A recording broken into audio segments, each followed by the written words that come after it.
ಕೇಂದ್ರ ಸರ್ಕಾರದ ಬಜೆಟ್ ಭಾರತ ದೇಶದ 75 ವರ್ಷದಲ್ಲಿ ಕಂಡಂತಹ ಕಳಪೆ ಬಜೆಟ್. ಈ ಬಜೆಟ್ ಒಂದು ನಿಷ್ಪ್ರಯೋಜಕ ಬಜೆಟ್ ಆಗಿದೆ. ಯಾವ ರಾಜ್ಯಗಳಿಗೂ ಕೊಡುಗೆ ನೀಡಿಲ್ಲ. ಮತ್ತೊಮ್ಮೆ ಕೇಂದ್ರ ಸರ್ಕಾರದ ಸರ್ವಾಧಿಕಾರಿ ಧೋರಣೆ ಬಯಲಾಗಿದೆ ಎಂದು ವಿಧಾನಸಭಾ ವಿಪಕ್ಷ ಉಪನಾಯಕ ಯುಟಿ ಖಾದರ್ ಹೇಳಿದರು.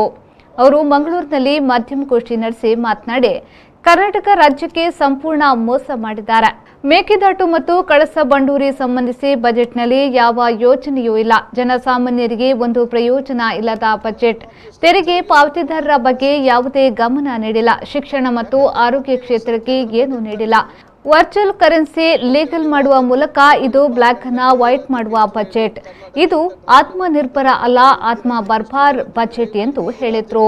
ಭಾರತ ದೇಶದ 75 ವರ್ಷದಲ್ಲಿ ಕಂಡಂತಹ ಅತ್ಯಂತ ಕಳಪೆ ಬಜೆಟ್ ಮತ್ತು ಜನರಿಗೆ ಯಾವುದೇ ಪ್ರಯೋಜನ ಇಲ್ಲದಂತಹ ನಿಷ್ಪ್ರಯೋಜಕವಾದ ಬಜೆಟ್.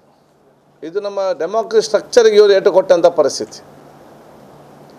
ಯಾಕೆಂತೇಳಿ ಪ್ರತಿ ವರ್ಷದ ಕೇಂದ್ರ ಬಜೆಟ್ನಲ್ಲಿ ಪ್ರತಿಯೊಂದು ರಾಜ್ಯಕ್ಕೆ ರೈಲ್ವೆ ಡಿಪಾರ್ಟ್ಮೆಂಟ್ನಲ್ಲಿ ಈ ರಾಜ್ಯಕ್ಕೆ ಇಷ್ಟು ರೈಲು, ಕರ್ನಾಟಕ ಇಂಥ ರೈಲು, ಅಥವಾ ಈ ರಾಜ್ಯಕ್ಕೆ ಇಷ್ಟು ರೈಲು ಅಂತೇಳಿ ರೈಲ್ವೆಯಲ್ಲಿ ಈ ರಾಜ್ಯಕ್ಕೆ ಇಷ್ಟು ಮೀಸಲಿಡ್ತಿದ್ರು. ಆರೋಗ್ಯ ಸಂಬಂಧಪಟ್ಟ ಹಾಗೆ ಈಗ ರಾಜ್ಯಗಳಿಗೆ ಇಷ್ಟು ಮೆಡಿಕಲ್ ಕಾಲೇಜ್, ಈ ರಾಜ್ಯಗಳಿಗೆ ಏಮ್ಸ್ ಕಾಲೇಜ್, ಇದು ಅಂತೇಳಿ ಇದು ಹೇಳ್ತಾಯಿದ್ರು. ಎಜುಕೇಷನ್ಗೆ ಸಂಬಂಧಪಟ್ಟ ಹಾಗೆ ಈ ರಾಜ್ಯಗಳಿಗೆ ಇಷ್ಟು ಎಜುಕೇಷನ್ಗೆ ಅಂತೇಳಿ ಬೇರೆ ಬೇರೆ ಕೆಲವೊಂದು ರಾಜ್ಯಗಳಿಗೆ ಅದರ ಆದ ಒಂದು ಕೊಡುಗೆಯನ್ನು ಇವತ್ತು ಕೊಡ್ತಾಯಿದ್ರು. ಆದರೆ ಈ ಸಲ ಇದು ಯಾವುದನ್ನು ಕೂಡ ಮಾಡದೆ ಎಲ್ಲ ಒಟ್ಟಿಗೆ ಕ್ಲಬ್ ಮಾಡಿಕೊಂಡು ಇಷ್ಟಿಷ್ಟು ಅಂತ ಇಟ್ಟಿದ್ದಾರೆ.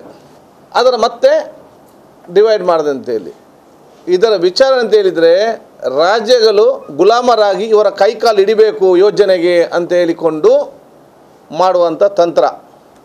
It is another form of dictatorship. ಸರ್ವಾಧಿಕಾರದ ಇನ್ನೊಂದು ಧೋರಣೆ ಅದು. ಇತಿಹಾಸದಲ್ಲಿ ಇಷ್ಟರವರೆಗೂ ಕೂಡ ಪ್ರತಿಯೊಂದು ಬಜೆಟ್ನಲ್ಲಿ ಕೂಡ ಆ ರಾಜ್ಯದ ಹಕ್ಕುಗಳೇನಿದೆಯಾ ಸ್ವಲ್ಪ ಜಾಸ್ತಿಯ ಕಡಿಮೆ ಆದರೆ ಬಜೆಟಲ್ಲಿ ಘೋಷಣೆ ಮಾಡ್ತಿದ್ದೇವೆ, ನಾವೆಲ್ಲ ನೋಡ್ತಾ ಇದ್ದೇವೆ. ಯಾವುದು ಕೂಡ ಯಾಕೆ ಇನ್ನೋಗಿ ದಮ್ಮ ಹಾಕಬೇಕು ರಾಜ್ಯದವರು, ನನಗೆ ಅದು ಕೊಡಿ, ನನಗೆ ಇದು ಕೊಡಿ.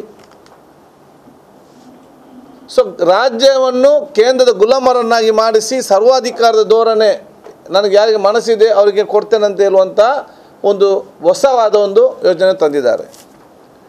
ಇವತ್ತು ಬಹುಶಃ ಈ ವರ್ಷ 39.54 ಲಕ್ಷ ಕೋಟಿ ಬಜೆಟ್ ಅಂತ ಹೇಳಿಕೊಂಡು ಇದಕ್ಕೆ ಇನ್ಕಮ್ ಸೋರ್ಸ್ ಎಲ್ಲಿಂದ ತರ್ತಾರೆ, ಎಷ್ಟು ಸಾಲ ಮಾಡ್ತಾರೆ. ಈಗಾಗಲೇ ಇಷ್ಟು 75 ವರ್ಷದಲ್ಲಿ ಎಷ್ಟು ಸಾಲ ಇತ್ತು ಅದಕ್ಕಿಂತ ಡಬಲ್ ಸಾಲ 7 ವರ್ಷದಲ್ಲಿ ಇವರು ಮಾಡಿ ಇಟ್ಟಿದ್ದಾರೆ. ಈ ವರ್ಷ ಇದಕ್ಕೆ ಇಲ್ಲಿಂದ ಇನ್ಕಮ್ ಸೋರ್ಸ್ ಅಂತ ಇನ್ನೂ ಕೂಡ ಇವರು ತೋರಿಸಿಕೊಡುವಂಥ ವಿಚಾರ ಇನ್ನೂ ಕೂಡ ಆಗಲಿಲ್ಲ.